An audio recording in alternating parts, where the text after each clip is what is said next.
ಜಮಾವಣೆ ಮಾಡಬೇಕು. ಇಷ್ಟು ಸೈನ್ಯ ಇದೆ ಅಂತ ಹೇಳಿದಾಗ ಹೆದರಿಕೊಂಡೆಲ್ಲಾದರೂ ಕೊಟ್ಟಾರೋ ಏನೋ ಅಷ್ಟೇ.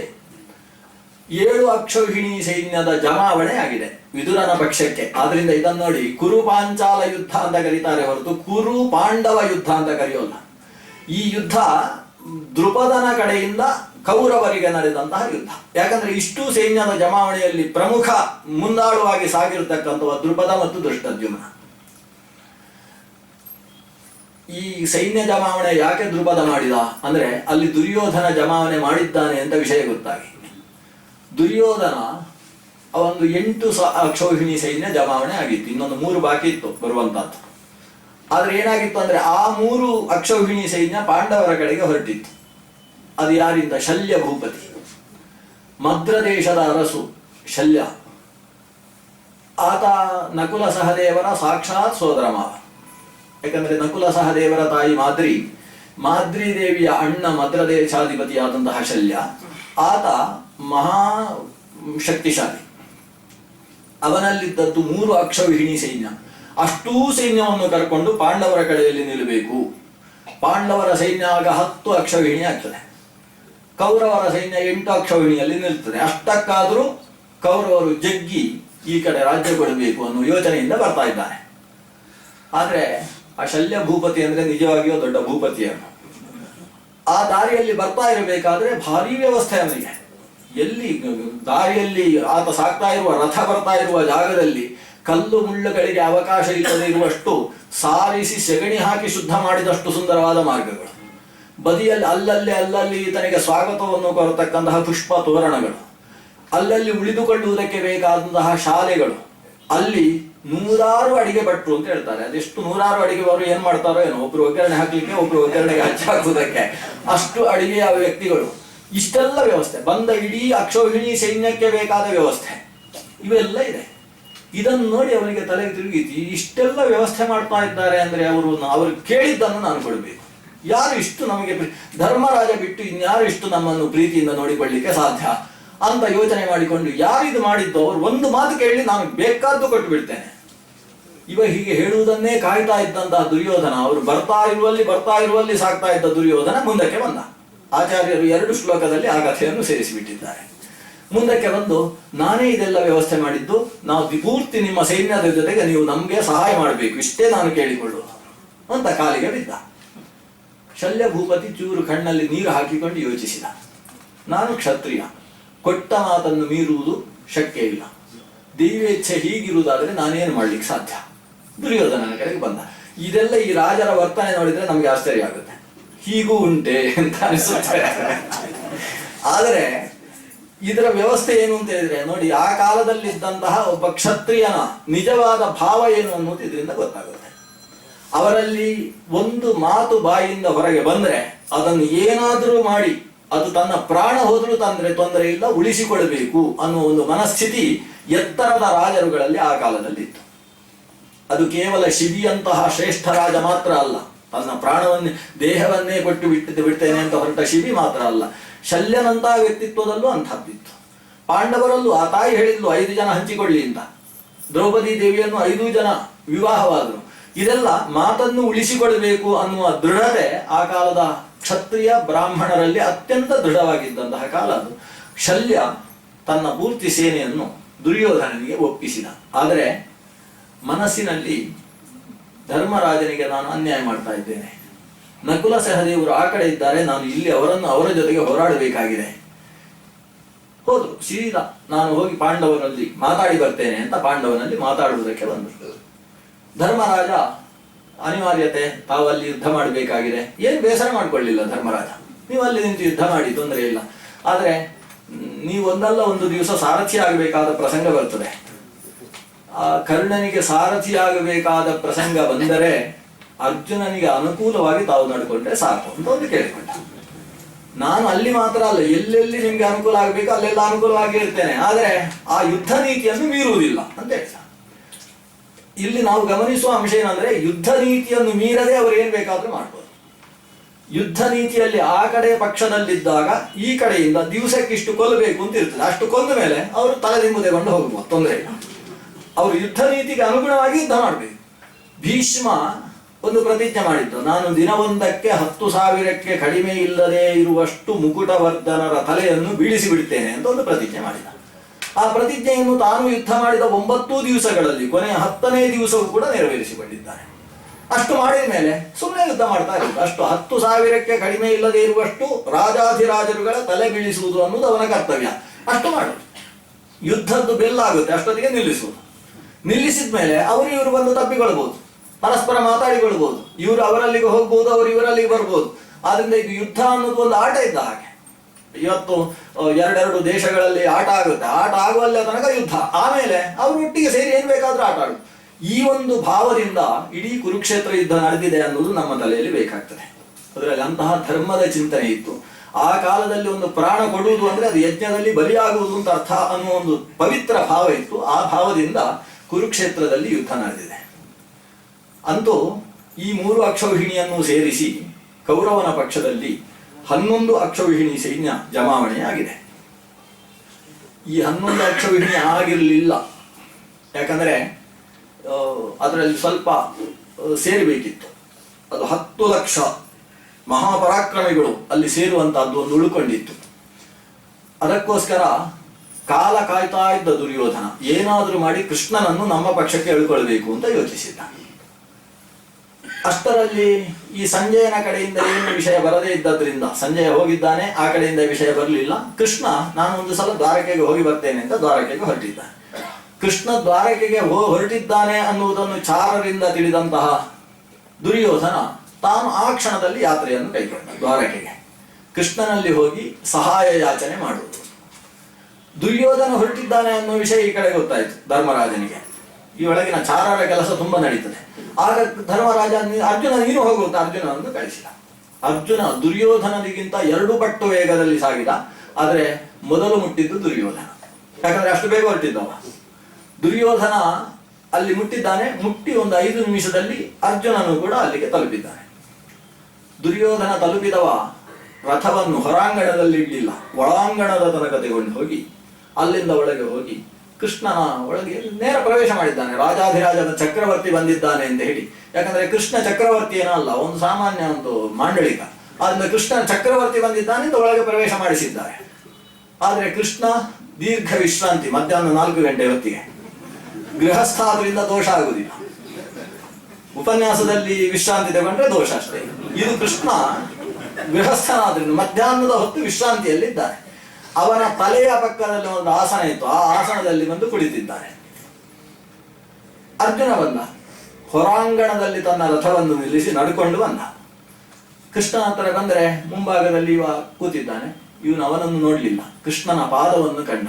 ಮಲಗಿದ್ದಾನೆ ಅಂತ ಪಾದದ ಹತ್ತಿರ ಕೈ ಹಾಕಿ ನಮಸ್ಕಾರ ಮಾಡಿ, ಪಾದವನ್ನು ಮುಟ್ಟಿದ್ರೆ ಕೃಷ್ಣ ಎಲ್ಲಿ ಎಲ್ಲಿ ಎಚ್ಚರವಾಗ್ತಾನೋ ಅವನ ನಿದ್ರಾಭಂಗ ಮಾಡಬಾರದು ಅಂತ ಯೋಚನೆ ಮಾಡಿ ಪಾದದ ಸನಿಹದಲ್ಲಿ ತಲೆ ತಾಗಿಸಿ ಆ ಪಾದದ ಹತ್ತಿರ ಇದ್ದ ಒಂದು ಆಸನದಲ್ಲಿ ತಾನು ಕುಳಿತುಕೊಂಡ. ಕೃಷ್ಣ ನಾಟಕ ಮಾಡ್ತಾ ಇದ್ದಾನೆ ಅಂತ ಆಚಾರ್ಯರು ಹೇಳ್ತಾರೆ. ಕೃಷ್ಣನಿಗೆ ನಿದ್ದೆ ಬರುವುದಿಲ್ಲ, ಅವನು ಅನಿಮಿಷ ಅಂತವನಿಗೆ. ನಿಮಿಷ ಸೃಗ್ವಿ ಅಂತ ಅನಿಮಿಷ ಅನ್ನುವುದು ಕೃಷ್ಣನ ಹೆಸರು. ಹಾಗಾಗಿ ಕೃಷ್ಣ ಅಲ್ಲಿ ಸೇರಿದ್ನ ಮಾಡ್ತಾ ಅಸುಪ್ತ ಸುಪ್ತವಚ್ಛಿಷ್ಯೆ ತತ್ರಾತಿಷ್ಠ ಧನಂಜಯ ಪ್ರಣಮ್ಯ ಪಾದಯೋ ಪ್ರಕ್ವಃ ಭಕ್ತ್ಯುದ್ರೇಕಾತ್ ಕೃತಾಂಜಲಿ. ಭಕ್ತ್ಯುದ್ರೇಕದಿಂದ ಪಾದಕ್ಕೆ ನಮಿಸಿ ಅಂಜಲಿ ಮುಗಿದು ತಾನು ಪಕ್ಕದಲ್ಲಿ ನಿಂತಿದ್ದಾನೆ. ಆದರೆ ದುರ್ಯೋಧನ ಅವನು ತಲೆಯ ಹತ್ರ ದರ್ಪಾತ್ ನಾಹಂ ರಾಜರಾಜ ಉಪಾಸ್ಯೆ ಪಾದಯೋರಿತಿ, ನಾನು ರಾಜರಾಜನಾಗಿರುವವ ದುರ್ಯೋಧನ ಅನ್ನುವ ದರ್ಪದಿಂದ ಪಾದದ ಹತ್ರ ಕೂತುಕೊಳ್ಬಾರ್ದು ಅಂತ ತಲೆ ಮೇಲೆ ಕೂತಿದ್ದಾನೆ. ಎಲ್ಲರ ತಲೆ ಮೇಲೆ ಕೂಡುವುದೇ ಅವನ ಸ್ವಭಾವ. ಕೃಷ್ಣ ಇಬ್ಬರು ಬಂದು ಕೂತದ್ದು ಆದ ಕೂಡಲೇ ಎಚ್ಚರ ತಗೊಳ್ತಾನೆ. ಯೋಗ ನಿದ್ರೆಯಿಂದ ಹೊರಗೆ ಬರ್ತಾನೆ. ಬಂದು ಎದ್ದು ನೋಡ್ತಾನೆ, ಪಾದದ ಹತ್ರ ಅರ್ಜುನ ಇದ್ದಾನೆ. ಅರ್ಜುನನನ್ನು ಮಾತಾಡಿಸ್ತಾನೆ. ಏನು ಭಾವ, ಹೇಗಿದ್ದೀರಿ, ಏನು ಕಥೆ ಅಂತ ಮಾತಾಡಿಸ್ತಾನೆ. ಆಗ ಹಿಂದಗಡೆ ಇದ್ದವ ನಾನು ಬಂದವ ಅಂತ ಇವನ್ ಅಹಂಕಾರಕ್ಕೆ ಅಲ್ಲೇ ಬಿಟ್ಟು ಬಿತ್ತು.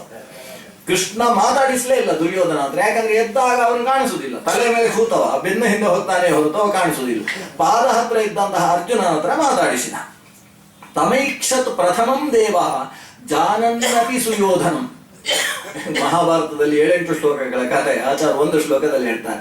ಜಾನನ್ನಪಿ ಸುಯೋಧನಂ, ಸುಯೋಧನ ಬಂದಿದ್ದಾನೆ ಅಂತ ಗೊತ್ತಿದ್ದು ಕೂಡ ತಮೈಕ್ಷತ್ ಪ್ರಥಮಂ ದೇವ. ಮುಂದೆ ಇದ್ದಂತಹ ಅರ್ಜುನನನ್ನು ಮೊದಲು ನೋಡಿ ಸ್ವಾಗತಂ ಫಲ್ಗುಣೆ ಇತ್ಯುಕ್ತೆ ಪೂರ್ವಂ ಆಗಾಂ ಅಹಂ ತ್ವಿತಿ ಆಹ ದುರ್ಯೋಧನಸ್ತಂಚ ಸ್ವಾಗತೇನ ಅಭ್ಯಪೂಜೆಯತ್. ಇವನು ಸ್ವಾಗತ ಭಾವ ಅಂತ ಹೇಳಿ ಅವನನ್ನು ಆದರಿಸ್ತಾ ಇದ್ದಾನೆ ಕೃಷ್ಣ. ಅಷ್ಟರಲ್ಲಿ ನಾನು ಮೊದಲು ಬಂದವ ಅಂತ ಹಿಂದೆ ಹೇಳಿದ್ದವ. ಓ, ಈ ಭಾವನೂ ಬಂದಿದ್ದಾರೋ ಅಂತ ಇವ ಎದ್ದು ಬಂದು ಅವನನ್ನು ಕೈಯಲ್ಲಿ ಹೇಳಿ ಪಕ್ಕದಲ್ಲಿ ಕೂಡಿಸಿಕೊಂಡ. ಇಷ್ಟು ಅವನಿಗೂ ಸ್ವಾಗತ ಹೇಳಿದ. ನಂತರದಲ್ಲಿ ಇಷ್ಟು ಪ್ರಸಂಗ ನಡೆಯಿತು. ಈಗ ಇಬ್ಬರು ಬಂದದ್ದೇನು ಕಥೆ ಅಂತ ಮಾತುಕತೆ ಆಯಿತು. ಸಹಾಯಕ್ಕೋಸ್ಕರ ಬಂದಿದ್ದೇವೆ. ಇಲ್ಲಿ ನಮ್ಗೆ ಯೋಚನೆಗೆ ಬರ್ಬೋದು, ಇಲ್ಲಿ ಕೃಷ್ಣ ದುರ್ಯೋಧನನನ್ನು ಗಣನೆಗೆ ತೆಗೆದುಕೊಳ್ಳದೆ ಪೂರ್ತಿ ನಾವು ಅರ್ಜುನನಿಗೆ ಸಹಾಯ ಅಂತ ಹೇಳಿಬಿಡ್ಬೋದು. ಆದರೆ ದುರ್ಯೋಧನ ಆ ಯದುವಂಶದಲ್ಲೂ ಎಷ್ಟು ಪ್ರಭಾವವನ್ನು ಬೆಳೆಸಿದ್ದ ಅಂದ್ರೆ ಪೂರ್ತಿ ಕೃಷ್ಣನ ಪಕ್ಷ ತನ್ನ ಕಡೆಗೆ ಆಗುವಷ್ಟು ಪ್ರಭಾವ ಬೆಳೆಸಿದ್ದ. ಆ ಪ್ರಭಾವ ಬೆಳೆಸಿದ್ದು ಕೃಷ್ಣನ ಮೂಲಕ ಅಲ್ಲ, ಕೃಷ್ಣನ ಅಣ್ಣನ ಮೂಲಕ. ಅಣ್ಣನಾದ ಬಲರಾಮನನ್ನು ತನ್ನ ಕಿಸೆಯ ಒಳಗೆ ಹಾಕೊಂಡಿದ್ದ ದುರ್ಯೋಧನ. ತಾನು ಹೇಳಿದ ಹಾಗೆ ಕುಣಿಯುವಷ್ಟು ಅವನನ್ನು ವಶೀಕರಿಸಿಕೊಂಡಿದ್ದ. ಹಾಗಾಗಿಯೇ ಬಲರಾಮನ ಮೂಲಕವಾಗಿ ತನ್ನ ತಂಗಿಯನ್ನು ನಿನಗೇ ಮದುವೆ ಮಾಡಿಕೊಡುವುದು ಅಂತ ಭಾಷೆ ಪಡ್ಕೊಂಡಿದ್ದ. ಆದರೆ ಕೃಷ್ಣನ ಕಾರಾಸ್ಥಾನದಿಂದಾಗಿ ಅರ್ಜುನನಿಗೆ ಸುಭದ್ರೆ ದಕ್ಕಿದಂತಹ ಪ್ರಸಂಗ ನಡೆದಿತ್ತು. ಆದರೆ ಬಲರಾಮನಿಗೆ ಮನಸ್ಸಲ್ಲಿ ಒಂದು ಕರಗಿತ್ತು, ನಾನು ತಂಗಿಯನ್ನು ಕೊಡ್ತೇನೆ ಅಂತ ಹೇಳಿಯೂ ಕೊಡ್ಲಿಕ್ಕೆ ಆಗಲಿಲ್ಲ, ಏನಾದರೂ ದುರ್ಯೋಧನನಿಗೆ ಒಂದು ಒಳ್ಳೆಯ ಸಹಾಯ ಮಾಡಲೇಬೇಕು ಅಂತ ಮನಸ್ಸಲ್ಲಿತ್ತು. ಇನ್ನೊಂದು ತಂಗಿ ಇರಲಿಲ್ಲ, ಆದ್ರಿಂದ ಈಗ ಸೈನ್ಯವನ್ನೇ ಕೊಡಬೇಕು ಅಂತ ಯೋಚನೆ ಮಾಡ್ತಾ ಇದ್ದ ಬಲರಾಮ. ಈ ಸ್ಥಿತಿಯಲ್ಲಿ ದುರ್ಯೋಧನ ಬಂದು ಕೃಷ್ಣನ ಹತ್ರ ಕೇಳಿದಾಗ ಕೃಷ್ಣ ಹೇಳ್ತಾನೆ, ಇಬ್ಬರೂ ನನಗೆ ತೀರ ಹತ್ತಿರದ ಸಂಬಂಧಿಗಳು, ಹಾಗಾಗಿ ಪಾಂಡವರಿಗೂ ಕೌರವರಿಗೂ ನಾನು ಭೇದವನ್ನು ಎಣಿಸುವುದಿಲ್ಲ. ಒಂದು ಕಡೆಗೆ ನಾನು ಎರಡು ಪಾಲು ಮಾಡ್ತೇನೆ ನನ್ನ ಸೇನೆಯಲ್ಲಿ. ಒಂದು ಶಸ್ತ್ರಧಾರಿಯಲ್ಲದ, ಆಯುಧ ಪಾಣಿಯಲ್ಲದ ಈ ಕೃಷ್ಣ ಒಂದು ಕಡೆಗೆ. ಇನ್ನೊಂದು ಕಡೆಗೆ ನನ್ನ ಸೇನೆಯನ್ನು ಕೊಡ್ಲಿಕ್ಕಾಗುವುದಿಲ್ಲ, ಯಾಕಂದ್ರೆ ಅದು ನನ್ನ ಅಣ್ಣನ ಕೈಯಲ್ಲಿರುವುದು. ಅಣ್ಣನ ಅಧಿಕಾರಕ್ಕೆ ನಾನು ಕೈ ಹಾಕುವುದಕ್ಕಾಗುವುದಿಲ್ಲ. ನನ್ನಲ್ಲಿರುವುದೇನೆಂದ್ರೆ ನನ್ನ ಮಕ್ಕಳೆಲ್ಲ ನನ್ನ ವಶದಲ್ಲಿರುವವರು. ಅವರು 10 ಲಕ್ಷ ಜನ ಇದ್ದಾರೆ. ಈ 10 ಲಕ್ಷ ನಾರಾಯಣಿ ಸೇನೆ ನನ್ನ ಮಕ್ಕಳು. ಆ ಮಕ್ಕಳು ಒಂದು ಕಡೆಗೆ, ನಾನು ಒಂದು ಕಡೆಗೆ. ಯಾವುದು ಬೇಕು ಅಂತೇಳಿ ಅರ್ಜುನ ಆರಿಸಿಕೊಳ್ಬೇಕು ಅಂತ ಅಲ್ಲ, ದುರ್ಯೋಧನ ಹತ್ರವೇ ಹೇಳ್ಬೋದಿತ್ತಲ್ವಾ. ಅದಕ್ಕೆ ಕೃಷ್ಣ ಹೇಳ್ತಾನೆ, ದುರ್ಯೋಧನ ಆ ಪ್ರಶ್ನೆಯನ್ನು ಮಾಡಿಯೇ ಮಾಡ್ತಾನೆ. ಅದಕ್ಕೆ ಕೃಷ್ಣ ಹೇಳ್ತಾನೆ, ನಾನು ಮೊದಲು ಅರ್ಜುನನ ಹತ್ರವೇ ಕೇಳಬೇಕಾಗುತ್ತೆ, ಯಾಕಂದ್ರೆ ಮೊದಲು ಕಂಡದ್ದವನನ್ನಲ್ವಾ ನಾನು ಅಂತ ಕೃಷ್ಣ ಹೇಳ್ತಾನೆ. ನಿಜವಾಗಿ ದುರ್ಯೋಧನ ಹತ್ರವೇ ಕೇಳಬಹುದಿತ್ತು ಕೃಷ್ಣ, ಆದರೆ ತನ್ನ ಭಕ್ತರ ಪ್ರಾಧಾನ್ಯವನ್ನು ಲೋಕಕ್ಕೆ ತಿಳಿಸುವ ದೃಷ್ಟಿಯಿಂದ ಭಕ್ತನಾದ ಅರ್ಜುನನಲ್ಲಿ ಈ ಎರಡರಲ್ಲಿ ಯಾವುದು ಬೇಕು ಅಂತ ಕೇಳಿದ. ಅರ್ಜುನ, ಕೃಷ್ಣ ನೀನು ಒಬ್ಬನ ಇದ್ರೆ ಎಲ್ಲವೂ ಇದ್ದ ಹಾಗೆ, ನೀನು ನನ್ನ ಪಕ್ಷಕ್ಕೆ ಬೇಕು ಅಂತ ಕೇಳಿದ. ದುರ್ಯೋಧನ ಖುಷಿಯಿಂದ, ಹಾಗಾದ್ರೆ 10 ಲಕ್ಷ ನಂಗೆ ಬೇಕು, ನೀನು ಬೇಡ ಅಂತ ಅಷ್ಟು ಹೇಳಿದ್ರೆ ಸಾಕಿತ್ತು. ಅವ ನಂಗೆ 10 ಲಕ್ಷ ಸೇನೆ ನನಗೆ ಬೇಕು ಅಂತ ಕೇಳಿದ್ರೆ ಸಾಕಿತ್ತು, ನೀನು ಬೇಕಾಗಿಲ್ಲ ಅಂತ ಬೇರೆ ಹೇಳಿದ ದುರ್ಯೋಧನ. ನಿಶಸ್ತ್ರೀಯಾದ ಕೈಯಲ್ಲಿ ಅಸ್ತ್ರವನ್ನು ಹಿಡಿಯದೇ ಇದ್ದ ನೀನಿದ್ರೇನು ಇಲ್ಲದೆ ಇದ್ರೇನು, ಆ 10,000 ಶಸ್ತ್ರಪಾಣಿಗಳಾದ ರಥ ಸಜ್ಜಿತರಾಗಿರ್ತಕ್ಕಂತಹ ಆ ಸೇನೆ ಅದು ನನಗಿರ್ಲಿ, ಯಾಕಂದ್ರೆ ನಿನಗೆ ಸದೃಶವಾದ ಮಹಾಭಟರು ಅವರೆಲ್ಲ ನಿನ್ನ ಮಕ್ಕಳು. ಇಲ್ಲಿ ನಾವು ಕೃಷ್ಣನ ವ್ಯಕ್ತಿತ್ವವನ್ನು ಗಮನಿಸಬೇಕಾದದ್ದು. ಕೃಷ್ಣ ಅರ್ಜುನನ ಸಾರಥಿಯಾಗಿ ರಥವನ್ನು ನಡೆಸಿಕೊಂಡು ಬಂದಾಗ ಅವನಿಗೆ ಮುಂದೆ ಕಾಣಿಸ್ತಾ ಇದ್ದದ್ದು ಎಲ್ಲಿ ನೋಡಿದ್ರು ತನ್ನ ಒಬ್ಬೊಬ್ಬ ಮಕ್ಕಳು. ಅಷ್ಟು ಮಕ್ಕಳು ಮುಂದಿನ ಸೇನೆಯಲ್ಲಿ ಕಾಣಿಸ್ತಾ ಇದ್ರು. ನಿರ್ವಿಕಾರವಾಗಿ ಯುದ್ಧ ಮಾಡ್ತಾ ಇದ್ದ ಕೃಷ್ಣ ಅರ್ಜುನನಿಗೆ ಯಾವುದೋ ಅಣ್ಣ, ಯಾವುದೋ ದೊಡ್ಡಪ್ಪ ಅಂತ ಅವರನ್ನು ನೋಡಿದುಕೊಳ್ಳಿ ಎಲ್ಲ ಸುರಿಸುವುದಕ್ಕೆ ಪ್ರಾರಂಭವಾಯಿತು. ಕಣ್ಣಲ್ಲಿ ಮೂಗಲ್ಲೆಲ್ಲ ನೀರು ಸುರಿಯುವುದಕ್ಕೆ ಪ್ರಾರಂಭವಾಗಿತ್ತು ಅರ್ಜುನನಿಗೆ. ಅದರಿಂದ ಒಂದು ಅಧ್ಯಾತ್ಮದ ಎತ್ತರದಲ್ಲಿರುವ ಶಕ್ತಿ ಯಾವ ಸ್ಥಿತಿಯಲ್ಲಿರುತ್ತೆ, ನನಗೂ ಮಗನಿಗೂ ಏನು ಸಂಬಂಧ ಅನ್ನೋದನ್ನು ಸ್ಪಷ್ಟವಾಗಿ ತಿಳಿದವ ಮಾತ್ರ ಭಗವದ್ಗೀತೆಯಂತಹ ಒಂದು ದೊಡ್ಡ ಶಾಸ್ತ್ರವನ್ನು ಲೋಕಕ್ಕೆ ಕೊಡುವುದಕ್ಕೆ ಶಕ್ತನಾಗ್ತಾನೆ. ಆದ್ರಿಂದ ಅರ್ಜುನ ಅಷ್ಟು ಮಕ್ಕಳ, ಶ್ರೀಕೃಷ್ಣ ಅಷ್ಟು ಮಕ್ಕಳ ತಂದೆಯಾಗಿದ್ದು ಆ ಮಕ್ಕಳನ್ನು ಇವತ್ತು ಯಾವುದಕ್ಕೋಸ್ಕರ ಅಲ್ಲಿಯ ತನಕ ಅವರನ್ನು ಪಡೆದಿದ್ದನು ಅವನ್ನೆಲ್ಲ ಆ ಮಕ್ಕಳ ಮೂಲಕವಾಗಿ ಲೋಕಕ್ಕೆ ಕೊಟ್ಟು ಇವತ್ತು ಅವತಾರ ಸಮಾಪ್ತಿಗೆ ಹತ್ತಿರದ ಕಾಲ ಬರ್ತಾ ಇದೆ. ಆದ್ರಿಂದ ಇಷ್ಟೂ ಮಕ್ಕಳ ಸಂಹಾರವಾಗಬೇಕು. ಅದಕ್ಕೆ ಮಾರ್ಗ ಏನು? ಈ ಪಾಂಡು ಪಕ್ಷದಲ್ಲಿ ಸೇರಬಹುದಾದ ಕೆಲವೊಬ್ಬ ದುಷ್ಟರನ್ನು ಸಂಹಾರ ಮಾಡುವುದಕ್ಕೆ ಪರಪಕ್ಷದಲ್ಲಿ ಅವರು ಬೇಕು. ಹೀಗಾಗಿ ಇವರನ್ನು ಕೌರವ ಪಕ್ಷಕ್ಕೆ ಸೇರಿಸಿ ತಾನು ಪಾಂಡವ ಪಕ್ಷದಲ್ಲಿ ನಿಂತು ಪಾಂಡವರನ್ನು ರಕ್ಷಿಸುವುದರಲ್ಲಿ ತಾನು ಮುಂದೆ ಸಾಗಿದ. ಹೀಗೆ ಇಲ್ಲಿ ಪಾರ್ಥಾನಾಂ ಏವ ಸಾಹಾಯ್ಯಂ ಕರಿಷ್ಯನ್ನಪಿ ಕೇಶವ ತಸ್ಯಾ ಭಕ್ತಿಂ ದರ್ಶಯಿತುಂ ಚಕ್ರೇ ಸಮವದೀಶ್ವರ. ಇಡೀ ಪ್ರಕರಣದ ಬಗ್ಗೆ ಆಚಾರ್ಯರು ಒಂದು ಶ್ಲೋಕದಲ್ಲಿ ನಿರ್ಣಯ ಕೊಡ್ತಾರೆ. ಕೃಷ್ಣ ಮೊದಲೇ ತೀರ್ಮಾನಿಸಿದ್ದಾನೆ, ನಾನು ಪಾರ್ಥರಿಗೇನೆ ಸಹಾಯ ಮಾಡುವುದು. ಹಾಗಿದ್ದು ನಾನು ನನ್ನಷ್ಟೇ ಬಲಶಾಲಿಗಳಾದ ಇವರನ್ನು ನಿನಗೆ, ನಾನು ಇಲ್ಲಿಗೆ ಅಂತ ಸಮವತು ಈಶ್ವರ ಚಕ್ರೆ, ಸಮ ಮಾಡಿದ್ದೇನೆ, ಯಾರಿಗೂ ನಾನು ಪಕ್ಷಪಾತ ಮಾಡಲಿಲ್ಲ ಅನ್ನುವ ರೀತಿಯ ವ್ಯವಸ್ಥೆಯನ್ನು ಮಾಡಿದ. ಇದು ಯಾಕೆ ಮಾಡಿದ ಅಂದರೆ ತಸ್ಯ ಅಭಕ್ತಿಂ ದರ್ಶಯಿತು, ದುರ್ಯೋಧನನಿಗೆ ಭಗವದ್ಭಕ್ತಿ ಕಿಂಚಿತ್ತೂ ಇಲ್ಲ ಅಂತ ತೋರಿಸುವುದಕ್ಕೋಸ್ಕರ ಹೀಗೊಂದು ನಾಟಕ ಆಡಿದ. ಅಂದರೆ ಕೃಷ್ಣ ದೇವರು ಅಂತ ಅವನಿಗೆ ಚೆನ್ನಾಗಿ ಗೊತ್ತಿದೆ ದುರ್ಯೋಧನನಿಗೆ, ಆದರೆ ಗೊತ್ತಿದ್ದದ್ದನ್ನು ಯಾವುದನ್ನು ಅನುಷ್ಠಾನಕ್ಕೆ ತರುವುದಿಲ್ಲ. ಇಂಥವರಿಗೆ ದುರ್ಯೋಧನರು ಅಂತ ಹೆಸರು. ಅವನು ಒಂದು ಸಂದರ್ಭದಲ್ಲಿ ಹೇಳಿದ್ದಾನೆ, ನಾನು ಧರ್ಮವನ್ನು ಜಾನಾಮಿ ಧರ್ಮಂ ನಚಮೇ ಪ್ರವೃತ್ತಿ ಜಾನಾಮ್ಯಧರ್ಮಂ ನಚಮೇ ನಿವೃತ್ತಿ. ಕಾರಣ ಏನು ಅಂತ ಹೇಳ್ತಾನೆ, ಕೇನಾಪಿ ದೇವೇನ ಹೃದಯ ಸ್ಥಿತೇನ ಯಥಾ ನಿಯುಕ್ತೋಸ್ಮಿ ತಥಾ ಕರೋಮಿ. ಯಾವನೋ ದೇವ ಹೃದಯದಲ್ಲಿ ನಿಂತು ಹೀಗೆ ಮಾಡು ಹಾಗೆ ಮಾಡಬೇಡ ಅಂತ ಹೇಳ್ತಾನೆ, ನಾನು ಹಾಗೆ ಮಾಡ್ತೇನೆ ಅಷ್ಟೇ. ಧರ್ಮ ಯಾವುದು ಅಧರ್ಮ ಯಾವುದು ನನಗೆ ಚೆನ್ನಾಗಿ ಗೊತ್ತಿದೆ ಅಂತ ಹೇಳ್ತಾನೆ. ಅಂದ್ರೆ ದೇವರ ಬಗ್ಗೆ ಗೊತ್ತಿದೆ. ಆ ಕೇನಾಪಿ ದೇವೇನ ಅಂತಾನ, ಅದು ಕೃಷ್ಣೇನ ದೇವೇನ ಹೃದಯ ಸ್ಥಿತೇನ ಅಂತ ಅರ್ಥ. ಕೃಷ್ಣನೇ ಹೃದಯದಲ್ಲಿ ನಿಂತು ಹೀಗೆ ಮಾಡು. ಈಗ ಕೃಷ್ಣ ಸಂಧಾನಕ್ಕೆ ಹೋಗುವ ಪ್ರಸಂಗ ಬಂದದ್ದು ಇದೇ ಕಾರಣದಿಂದ. ದುರ್ಯೋಧನ ತಾನು ಕೃಷ್ಣನನ್ನು ದೇವರು ಅಂತ ತಿಳಿದೇ ದ್ವೇಷ ಮಾಡ್ತಿದ್ದ. ಆದ್ರಿಂದ ಲೋಕಕ್ಕೆ ಹೇಳುವಾಗ ಅವನು ದೇವರು ಅಂತ ಹೇಳ್ತಿರ್ಲಿಲ್ಲ. ಯಾಕಂದ್ರೆ ದೇವರು ಅಂತ ಹೇಳಿದ್ರೆ ನನ್ನ ಪಕ್ಷದವರೇ ಹೆದರ್ಕೊಂಡು ಬಿಟ್ರೆ ಅಂತ ಹೆದರಿಕೆ ಅಷ್ಟೇ. ತನ್ನ ಪಕ್ಷದಲ್ಲಿದ್ದವರನ್ನು ಓಲೈಸುವುದಕ್ಕೋಸ್ಕರ ಕೃಷ್ಣನನ್ನು ದೇವರು ಅಂತ ಬಿಂಬಿಸದೆ ಕೃಷ್ಣನ ಮೇಲೆ ದ್ವೇಷ ಮಾಡ್ತಾ ಇದ್ದವ ದುರ್ಯೋಧನ. ಹೀಗೆ ಕೃಷ್ಣ ಪಾಲು ಮಾಡಿ ಆಮೇಲೆ ಅರ್ಜುನನ ಜೊತೆಗೆ ಬಂದ. ಬರುವ ಹೊತ್ತಿಗೆ ಧರ್ಮರಾಜ, ದೃಪದ, ವಿರಾಟ ಇವರೆಲ್ಲರ ಜೊತೆ ಸೇರಿದ್ದಾನೆ. ದೊಡ್ಡ ಚಿಂತನೆ.